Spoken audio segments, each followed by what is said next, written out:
കഴിഞ്ഞ 10 വർഷക്കാലമായിട്ടുള്ള കേരളത്തിലെ ഓരോ കോൺഗ്രസ് പ്രവർത്തകന്റെയും ഓരോ ലീഗ് പ്രവർത്തകന്റെയും ഓരോ UDF പ്രവർത്തകന്റെയും ഏറ്റവും വലിയ സ്വപ്നം സാക്ഷാത്കരിക്കപ്പെട്ട ദിവസമാണ് ഇന്ന്. കേരളത്തിൽ ഉമ്മൻചാണ്ടി സാറിന് ശേഷം കോൺഗ്രസിന്റെ UDFന്റെ മുഖ്യമന്ത്രി ഉണ്ടായിരിക്കുകയാണ്.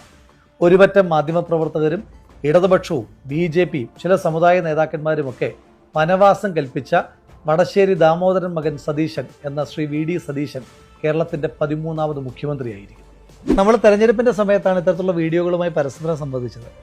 ഇന്നിപ്പോൾ ഈ വീഡിയോ ചെയ്യാനുള്ള പ്രധാനപ്പെട്ട കാരണം, ഞാൻ ഡൽഹിയിൽ നിന്നുള്ള KC വേണുഗോപാലിന്റെ ഒരു പത്രസമ്മേളനം കണ്ടു.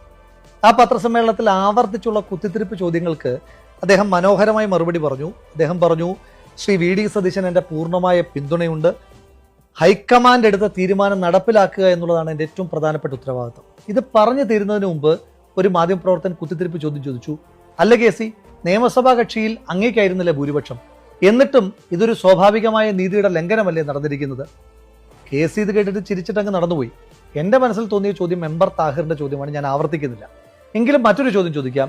ഇതേ KCയെ തന്നെ മുഖ്യമന്ത്രിയാക്കുന്നു എന്ന വാർത്ത വന്നപ്പോൾ ഹൈക്കമാൻഡ് നൂലിൽ കെട്ടി ഇറക്കാൻ ശ്രമിക്കുന്നു എന്ന് വാർത്ത കൊടുത്ത ആളുകൾക്ക് ഇപ്പോൾ നീതി നിഷേധമെന്ന് പറയാൻ ചില്ലറ ഉടുപ്പൊന്നും പോരാ. ഇനി എനിക്ക് പറയാനായിട്ടുള്ളത് ലീഗിന്റെയും കോൺഗ്രസിന്റെയും പ്രവർത്തകന്മാരോടാണ്. ചില മാധ്യമപ്രവർത്തകരുടെ പ്രധാനപ്പെട്ട പണിയെന്ന് പറയുന്നത് കുത്തിത്തിരിപ്പാണ്. അതിന് നമ്മുടെ നേതാക്കന്മാർ പലപ്പോഴും നിന്നു കൊടുക്കാറുണ്ട്. നിന്നു കൊടുക്കാതിരിക്കേണ്ട ബാധ്യത നമ്മൾ പ്രവർത്തകർക്കുണ്ട്. കഴിഞ്ഞ 10 ദിവസമായിട്ട് എന്താ കേരളത്തിൽ നടക്കുന്നത്? മുഖ്യമന്ത്രിയുമായി ബന്ധപ്പെട്ട ചർച്ചകളുടെ ഭാഗമായി ചില പ്രവർത്തകർ എന്നെയും വിളിച്ചു ചോദിച്ചു, എന്താ നിങ്ങളുടെ അഭിപ്രായം? ഞാനൊരു അഭിപ്രായം പറഞ്ഞില്ല. കാരണം എൻ്റെ അഭിപ്രായത്തിൻ്റെ പേരിൽ ആരെങ്കിലും തമ്മിൽ തർക്കമുണ്ടാകാൻ ഞാൻ ആഗ്രഹിക്കുന്നില്ല. മാത്രമല്ല, എൻ്റെ അഭിപ്രായത്തിന് ഏതെങ്കിലും തരത്തിലുള്ള പ്രസക്തി ഉണ്ട് എന്ന് ഞാൻ വിചാരിക്കുന്നില്ല. അഭിപ്രായങ്ങൾ പാർട്ടിയിൽ ഉണ്ട് എങ്കിൽ ആ ഫോറത്തിലാണ് പറയേണ്ടതെന്നാണ് എൻ്റെ വിശ്വാസം. ഈ 3 നേതാക്കന്മാരിൽ 3 പേരും മുഖ്യമന്ത്രിയാകാൻ യോഗ്യരല്ലേ? ആർക്കെങ്കിലും യോഗ്യതയില്ലായ്മയോ അധിക യോഗ്യതയുള്ളതായിട്ട് ഞാൻ വിചാരിക്കുന്നില്ല. അതിൻ്റെ പേരിൽ എന്തെല്ലാം കാണാൻ പാടില്ലാത്ത കാഴ്ചകൾ നമ്മൾ കണ്ടു. ഉമ്മൻചാണ്ടി സാറിൻ്റെയും KC വേണുഗോപാലിൻ്റെ പടമുള്ള ഫ്ലക്സ് ബോർഡ് കത്തിക്കുക. ഉമ്മൻചാണ്ടി സാറ് കത്തുന്നത് കാണുന്നത് കോൺഗ്രസ്സുകാരനാ? VD സതീശൻ്റെ പടമുള്ള ഫ്ലക്സിൽ അദ്ദേഹത്തിൻ്റെ മുഖത്ത് തുപ്പുക. VD സതീശൻ്റെ മുഖത്ത് തുപ്പുന്നത് കോൺഗ്രസ് സംസ്കാര? ഇവരൊക്കെ കോൺഗ്രസ് തിരിച്ചു വരണം എന്ന് ആഗ്രഹിക്കുന്നവരാ? ഞാനങ്ങനെ വിശ്വസിക്കുന്നില്ല. ഞാൻ ഇനിയും പറയാൻ പോകുന്ന ചില കാര്യങ്ങൾ ഒരു പോപ്പുലർ ഒപ്പീനിയൻ ആണെന്ന് എനിക്ക് തോന്നുന്നില്ല. മാത്രമല്ല, അങ്ങനെ കയ്യടിക്ക് വേണ്ടിയിട്ട് എപ്പോഴും അഭിപ്രായം പറയുന്ന ഒരാളല്ല ഞാൻ. ചിലപ്പോൾ ചില ആളുകൾ തെറി വിളിച്ചേക്കാം. CPMൻ്റെയും BJPക്കാരൻ്റെയും നിരന്തരമായ തെറിവിളി കേൾക്കുന്ന ഒരാളാണ് ഞാൻ. ഇനി നമ്മുടെ കൂട്ടത്തിലുള്ള ആരെങ്കിലും തെറി വിളിച്ചാലും ഒരു വിഷമുണ്ടാകുമെന്നല്ലാതെ തഴമ്പിച്ചു പോയതുകൊണ്ട് പ്രത്യേകിച്ച് കാര്യമൊന്നുമില്ല. മാത്രമല്ല, ഇത് ഇപ്പോഴെങ്കിലും പറയണം. നേരത്തെ പറഞ്ഞാൽ പറയും മുഖ്യമന്ത്രി ആക്കാൻ വേണ്ടിയിട്ടുള്ള ശ്രമമാണ്, ലോബിയിങ് ആണ്, അല്ലെങ്കിൽ മുഖ്യമന്ത്രിയുടെ പ്രീതി പറ്റാനാണെന്ന്. ഇന്ന് പറഞ്ഞാൽ അങ്ങനെയൊന്നും ഉണ്ടാകില്ല എന്നുള്ള ബോധ്യമുള്ളതുകൊണ്ടാണ് പറയുന്നത്. മാത്രമല്ല, ഇത് പറയുന്ന ഏറ്റവും യോഗ്യം ഞാനാണ്. കഴിഞ്ഞ 10 വർഷത്തിനിടയിൽ പിണറായി വിജയൻ സർക്കാരിനെതിരെ സമരം ചെയ്തതിൻ്റെ പേരിൽ ഏറ്റവും അധികം തവണ ജയിലിലടച്ചത് തന്നെയാണ്. ഞാൻ ജീവിതത്തിൽ, സത്യസന്ധമായി പറയുന്നു, ജീവിതത്തിൽ ചെയ്തിട്ടില്ലാത്ത തെറ്റിൻ്റെ പേരിൽ കള്ളക്കേസ് എടുത്ത് എന്നെയും എൻ്റെ കുടുംബത്തെയും അപമാനിച്ച് വളഞ്ഞിട്ട് എന്നെ ജയിലിലടച്ചൊരു സർക്കാർ, ആ സർക്കാരിനെതിരെ പ്രതികരിച്ച ഒരാളാണ് ഞാൻ. അതുകൊണ്ട് കറകളഞ്ഞ കോൺഗ്രസ്സുകാരൻ തന്നെയാണ് ഞാൻ. എനിക്ക് അഭിപ്രായം പറയാൻ ഒരു മടിയുമില്ല.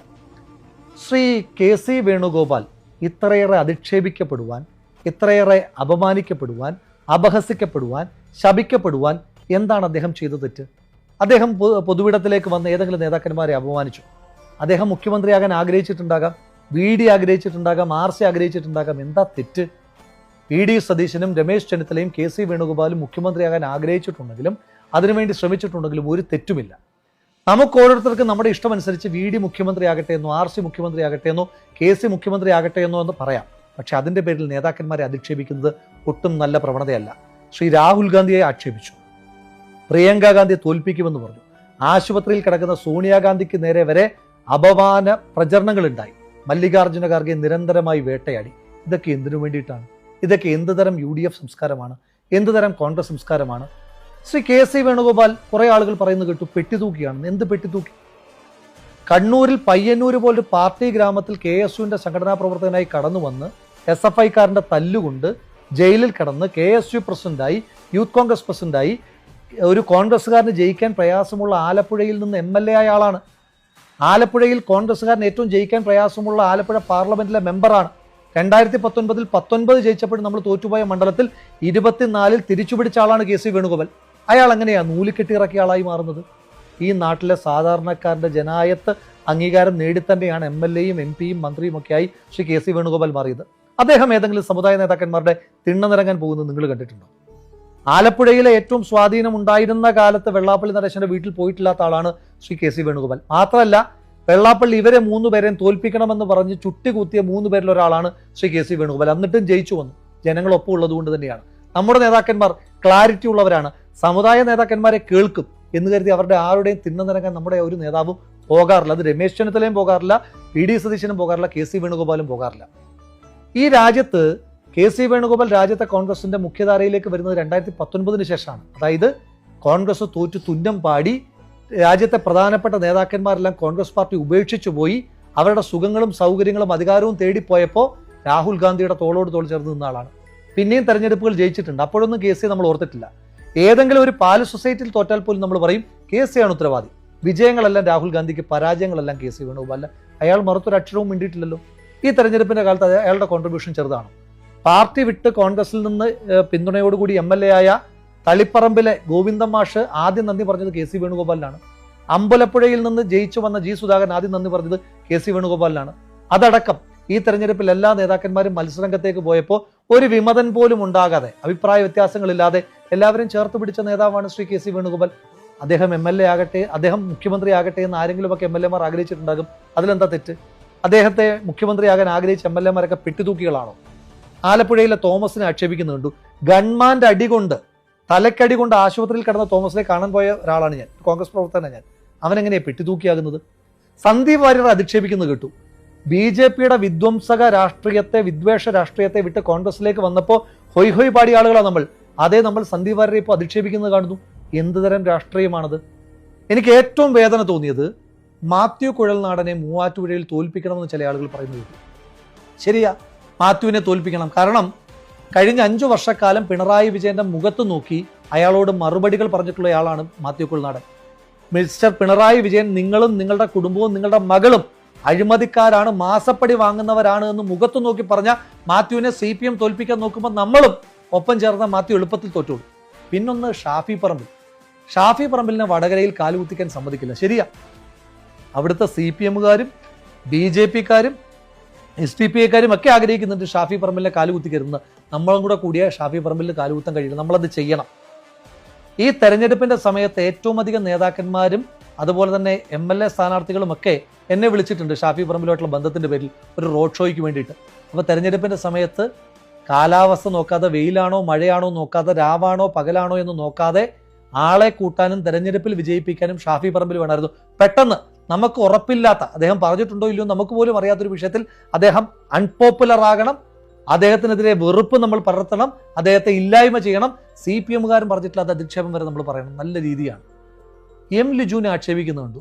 ലിജു ചേട്ടൻ്റെ കായംകുളത്ത് വെച്ചിട്ടുള്ള കണ്ണീരോട് കൂടിയിട്ടുള്ള പ്രസംഗം കണ്ടിട്ട് കരച്ചിൽ വന്ന ഒരാളാണ് ഞാൻ അങ്ങനെ വലിയ ലിജു ഫാനോ അദ്ദേഹത്തിൻ്റെ സപ്പോർട്ടറോ ഒന്നും ആയിരുന്നില്ല. പക്ഷേ ലിജു ചേട്ടൻ ഈ തെരഞ്ഞെടുപ്പിൽ ജയിക്കണമെന്ന് ആത്മാർത്ഥമായി ആഗ്രഹിച്ച ഒരാളാണ് ഞാൻ. കാരണം ഹി ഡിസർവ്സ് ദാറ്റ്. ആ ലിജു ചേട്ടനെ ഇപ്പോൾ നമ്മൾ തോൽപ്പിക്കണം എന്നാണ് പറയുന്നത്. അങ്ങനെ കുറേ ആളുകളെ തോൽപ്പിക്കണം. ശരി, എല്ലാവരും തോൽപ്പിക്കാം. സന്ദീപ് വാര്യർ തൊട്ട് തിരുവനന്തപുരത്ത് ഇപ്പോൾ ജയിച്ച സുധീർ ഷാ പാലോടിനെ വരെ നമുക്ക് തോൽപ്പിക്കാം. എന്നിട്ട് CPMനും BJPക്ക് എളുപ്പമാർഗ്ഗം ഉണ്ടാക്കി കൊടുക്കാം. പ്രിയപ്പെട്ട കോൺഗ്രസിൻ്റെ നേതാക്കന്മാരെ, കോൺഗ്രസിൻ്റെ പ്രവർത്തകരെ, ലീഗിൻ്റെ പ്രവർത്തകരെ, പാർട്ടിയിൽ നിന്ന് പുറത്താക്കിയ ഒരാളാണ് ഞാൻ, പുറത്താക്കപ്പെട്ട ഒരാളാണ് ഞാൻ ചെയ്തിട്ടില്ലാത്ത തെറ്റിൻ്റെ പേരിലാണ് പുറത്താക്കപ്പെട്ടതെന്ന് എനിക്ക് നല്ല ബോധ്യമുണ്ടായിട്ടും, എന്നെ പാർട്ടി കേട്ടിട്ടില്ല എന്നറിഞ്ഞിട്ടും, എന്നോട് നീതിയല്ല കാണിച്ചതെന്ന് ബോധ്യമുണ്ടായിട്ടും തെരഞ്ഞെടുപ്പിൻ്റെ സമയത്ത് പോലും ഒരു മൗനം കൊണ്ട് പോലും, ഒറ്റ വരി കൊണ്ട് പോലും അസ്വസ്ഥത രേഖപ്പെടുത്താതെ ഈ പാർട്ടിക്കാരനായിട്ട് നിൽക്കുന്ന ഒരാളാണ് ഞാൻ. എനിക്കെതിരെ നടപടിയെടുത്തപ്പോൾ പോലും പാർട്ടിയാണ് ശരിയെന്ന് പറയുന്ന ഒരാളാണ് ഞാൻ. അങ്ങനെ ഒരു കോൺഗ്രസ്സുകാരൻ്റെ അഭ്യർത്ഥനയാണ്. ഇനിയെങ്കിലും നമ്മൾ ഈ ഹെയ്റ്റ് പൊളിറ്റിക്സ് അവസാനിപ്പിക്കണം.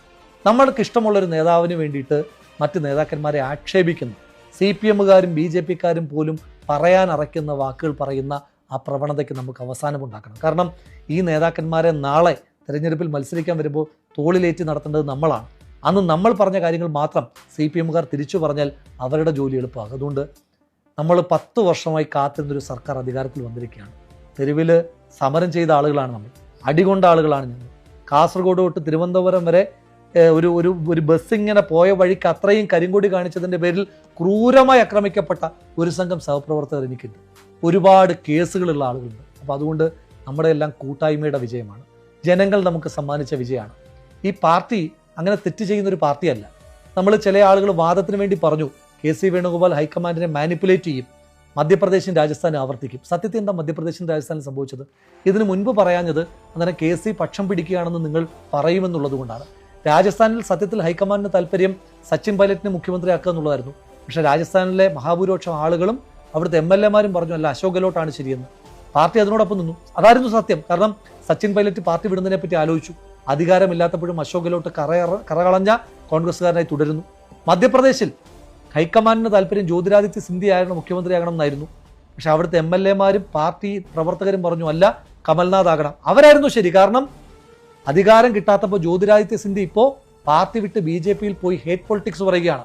പാർട്ടി വിട്ട് അധികാരം കിട്ടിയില്ലെങ്കിൽ പാർട്ടി വിട്ട് പോകുന്നവന്മാരെ ഏതെങ്കിലും ഒരു സ്ഥാനം ഏൽപ്പിക്കാത്തതിന്റെ പേരിൽ ഒരു സ്റ്റേറ്റ് പോയിട്ടുണ്ടെങ്കിൽ പോകട്ടേന്നേ, തോറ്റു തുന്നം പാടിയാലും ഈ പാർട്ടി എന്ന് പറഞ്ഞ് ഉറച്ചു നിൽക്കുന്ന കുറെ മനുഷ്യന്മാരില്ലേ, അവരുടേതാണ് ഈ പാർട്ടി.